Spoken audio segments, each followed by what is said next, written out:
हाफिज़ इब्न कसीर ने हज़रत हरम बिन हयान का एक कौल नकल किया है।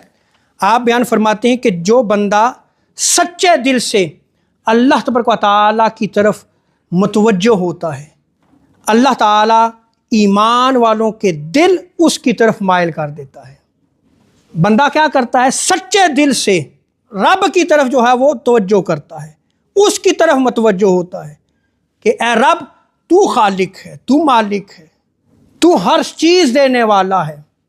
जब वो सच्चे दिल से अपना ताल्लुक़ रब्बे ताला से जोड़ लेता है तो फिर क्या होता है कि रब्बे ताला मखलूक का जो दिल है वो उस बंदे की तरफ जो है वो फेर देता है कि तुम इस मेरे बंदे से मोहब्बत करो कि ये बंदा मेरी तरफ मुतवज्जो हो गया है, अब ये मेरा महबूब बन गया है, सो तुम भी जो है वो इससे मोहब्बत करो।